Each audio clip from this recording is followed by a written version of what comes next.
Why don't people with disabilities travel more? Why don't we just jump on a plane and explore the world? I mean, we really shouldn't let our disabilities stop us. Well, we don't. We don't. We, operative word, we. The airlines, on the other hand, completely different kettle of fish. Today we're going to talk about airlines and disability discrimination. I rustled up a couple of cases that show some pretty shocking stuff. And you know how sometimes when you're writing an assignment and you're kind of struggling to find like research articles or cases to support what you're saying? Yeah, not really an issue when you're dealing with disability discrimination cases. There's also often like just an embarrassment of riches. But before we get too far into that, hello, my name is Nell, and I have things to say about disability, chronic illness, and mental health. If that sounds like something that interests you, I would love it if you would subscribe to the channel. Come back every second Wednesday for my regular uploads. Keep your notifications turned on, just in case I do a little bit extra something if something strikes my interest. Let me know what you think of the videos in the comment section. I would love to hear your stories of experiences like this, and if you know of somebody who would benefit from one of my videos or the whole channel, please feel free to send a link their way. So I'm going to share a couple of cases with you that I found on Nine News, the Nine News website. I will also be sharing the links to these specific articles in the description of this video. One is woman takes Qantas to federal court because her assistance dog is banned from flying. Now, Rachel Fullerton always needs to travel with her registered assistance dog, a border collie named Strike. He has a public access card, allowing him to travel on any train or bus in New South Wales, and he can fly on Virgin Airlines planes and Rex airline planes. But she was blocked from flying on any Qantas planes, domestic, international, anything. She claims that Qantas is discriminating against her because of her disability by not allowing her assistance dog, which she requires. She requires her assistance dog with her at all times to travel. Now, Qantas denies this. They claim that they do allow assistance dogs as long as they're trained to the standards set by Assistance Dogs International or the Queensland Guide Hearing and Assistance Dogs Act. Now, the thing is, despite Strike not qualifying for either of these standards, he's passed the public access test, which is required for a dog to be registered as an assistance dog, which he also has the registration for. Moreover, the NDIS, a government body, recognises him as an assistance dog. They provide funding for his training and his care. In other government institutions, Strike is recognised as an assistance dog. Now, Qantas say they can allow assistance dogs on their flight, and as such, they are not discriminating against people with assistance dogs. But then to go on and have extra hoops that an assistance dog has to jump through that even government agencies don't require seems arbitrarily difficult. Many people would have had their assistance dogs pass the public access test and then have them registered. And then, because that's all that's required for most places, including government bodies, they wouldn't have pursued any further qualifications. And then they would have tried to get on a Qantas flight and realised, no, that's not good enough. To later find out that Qantas wants them to prove their disability claims even more than the NDIS does, it does seem a bit of a whiff of discrimination to me. Yeah. We could like give these a score out of 10 for disability discrimination. Another one is an Australian-born wheelchair user claims he was forced off of Qatar Airways flight due to disability. Craig Nolan, a man who lives with spina bifida, was travelling from Melbourne to Finland on his own. Like all of us with wheelchairs, he had to be transferred from his seat to his seat in an aisle chair, as his own wheelchair was stored on the plane. So your wheelchair is stored in the cargo hold, and so before they put that into the plane, you are transferred into an aisle chair, which is a very small wheelchair. They wheel that onto the plane. Now, before takeoff, he explained to the staff that if he needed to go to the bathroom during the flight, they would have to put him onto the aisle chair and wheel it down the aisle. The aisle chair doesn't have like side wheel propellers, so it needs to be pushed by somebody else. That's just the way they're designed. Apparently, after sharing this information, he was asked to leave the flight, being told that the company didn't allow disabled travellers to travel alone. How's that for agency and independence. This is a man who is completely independent everywhere else. It's just that he didn't have access to his own wheelchair. It's just that in this situation, he doesn't have his own wheelchair that lets him get to the bathroom. So he just needs that little bit of assistance. He has traveled around the world on his own 4 times. And this is the first time that he's come across issues of this kind, and also the first time that he's been traveling with Qatar Airways. Staff on airlines seem to be very willing to go above and beyond to help make your trip comfortable, unless it has to do with disability, it seems. Yeah, I'd say, I'm gonna mark this one with disability discrimination too. Queensland woman crawled down plane aisle after being told she'd need to pay for wheelchair. That sounds like clickbait, but it's not. I saw the video. It's not clickbait. This has been deemed a miscommunication by Jetstar. Funny how often people with disabilities seem to misunderstand situations that happen to us. We just misunderstand things a lot. It's not disability discrimination. You just didn't understand. You just didn't understand what we were trying to say. Okay. So there's footage of a Queensland disability support worker who also lives with spina bifida. Her name is Natalie Curtis, and she was crawling along the floor of the plane to get to her wheelchair and off the Jetstar flight. She had been traveling to Thailand for a birthday trip with friends. Now, when the plane arrived in Thailand, she was told she would have to wait for the aisle chair so that she could get off the plane. That's how it happens, like I explained before. Not only would she have to wait for the aisle wheelchair for 40 minutes, but there would be a fee. She had to stay on the plane, and the only way to get off the plane was to pay an extra fee for the wheelchair she required. It's like if you had to pay a fee to open the plane door to get out. Naturally, Natalie wasn't on board with this, so to speak. She said, "We don't need to pay for a chair. I have my own chair, just need an aisle chair."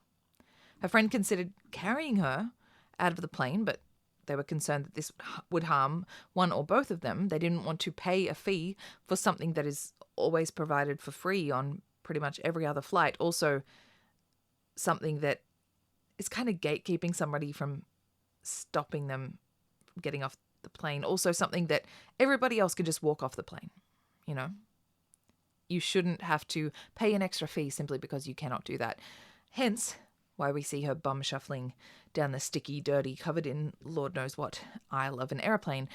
Jetstar has apologised and said it was a miscommunication that resulted in the delay of an aisle chair, and that at no point was an aisle chair withheld due to a request for payment, as they don't usually charge for aisle chairs. However, this miscommunication must have been made pretty damn clear to Natalie for her to end up shuffling down the aisle. You cannot hold our needs for ransom. If we cannot function without something and then you charge us for it, what are we going to do? It's either we pay for something that we shouldn't have to pay for because nobody else has to pay for it, or we have to do something undignified. Yes, disability discrimination. Yes. Qantas apologises after initially refusing to cover cost of woman's wheelchair left broken after flight. Now, in this situation, the airline only took action after it was publicly named and shamed. Then, and only then, did Qantas apologise and admit that it made the wrong decision. That's why speaking up is so important. Sometimes you have like a private discussion and they say, there's nothing we can do. Then name and shame them, because then things might happen.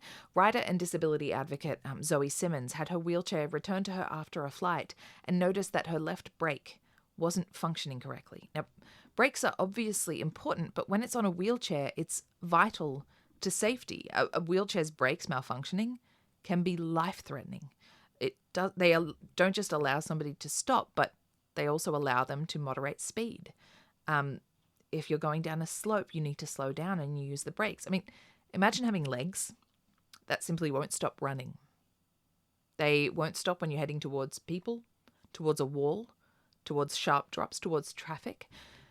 And in many cases, brakes are so integral to the overall workings of a wheelchair like Zoe's that you can't just replace the brakes. You have to replace the entire wheelchair. As it was the fault of Qantas, it occurred on their flight when it was being transported, she requested that they contribute to the cost of the new wheelchair. Very reasonable. You break it, you buy it. We were taught that as kids, right? Qantas's response: they are not liable for minor damage. Yeah, a damage break is minor damage. Airlines do not accept responsibility for minor damages to the brakes, wheels, and handles of your wheelchair. Can you imagine if they had an airplane that had damage to its wheels or brakes, and they were like, well, it's just minor damage. Sure, it can't land safely, and then once it's on the runway, it can't stop. But it's just minor damage. It's okay. Still get on the plane. It's fine. We don't need to fix it. It's fine. What on earth do they consider to be major damage? If a brake is damaged to the point of not functioning safely and putting the user's life in danger, that is major damage. Obviously, Zoe was furious, not only at the treatment that people with disabilities are faced with, but how it's, she said, even more so when it comes to air travel. That's what is coming up constantly. There really seems to be a different level of ableism and discrimination when we get up in the air. If you have wheels, you're not meant to be up there. Funnily enough, after Zoe shared her experiences on social media and blasted Qantas for their lackluster response, they had a miraculous change of heart. They sincerely apologised and offered to pay for the repairs and will be reviewing the incident. They also said the initial complaint and compensation request didn't get sent to the team that deals with that side of things, which is its own issue. Too often I've seen incidents like this where a disability issue hasn't gone to the correct channels because somebody who isn't qualified has decided they know better. It happens with the NDIS, where something should go to a certain avenue, but somebody else has said, don't know much about disability, but I don't reckon they need that. You don't know. It's not your job. I'm going to put a stamp for disability discrimination on this one. I want them to treat us as people. Paralympian blocked from boarding flight with wheelchair. Now to a case where the person couldn't even get on the damn plane at all. Carney Liddell is a Paralympian and disability advocate, and she was booked to fly from Brisbane to the Whitsundays. Before boarding, she was told that her wheelchair was not permitted on the Jetstar plane due to its lithium battery. Carney believed she had jumped through the right hoops. She had a dangerous goods certificate issued by both Qantas and Jetstar, certifying her wheelchair's battery for travel. But now she was being told that she had to give 5 days' notice and fill in extra documentation. Now, Jetstar spoke out in a statement and explained that Carney had booked through a travel vendor and hadn't gone through the extra channels that the airline required. I've flown once since being a wheelchair user. I was so terrified of not being able to take my wheelchair on the plane that I did a lot of research. I actually shared my experiences in 2 videos. One where I shared my disappointment with Virgin Airlines and their awful attitudes towards me and my needs, linked above. And a second where I appreciated Qantas and their treatment of the whole situation, the whole process, also linked. There are a lot of hoops to jump through to take a wheelchair on a plane. The confusing thing is that the hoops are not the same. We think we're doing the right thing because we're doing what we did before at one place. And then you find out later that this place requires an extra step that it didn't mention, or it requires a step less. So you go in with all this stuff and they're like, oh, no, we don't need that. We don't need to know that. You're like, but the other place said it was vital for the plane's safety and it would crash if I didn't give you this. No, we're good. You think you have all the paperwork, only to find out that this place requires paperwork that you need an extra month to request from the initial designers of the wheelchair. We can't just book a flight and get on a plane. Even if our wheelchairs are cleared for travel, we need to give extra notice. If we need to travel somewhere at short notice, too bad. We're not normal people. We don't get to do that. And people wonder why we don't get out and conquer the world more. It's because of crap like this. It's scary and exhausting. We don't know which one of these situations might happen to us.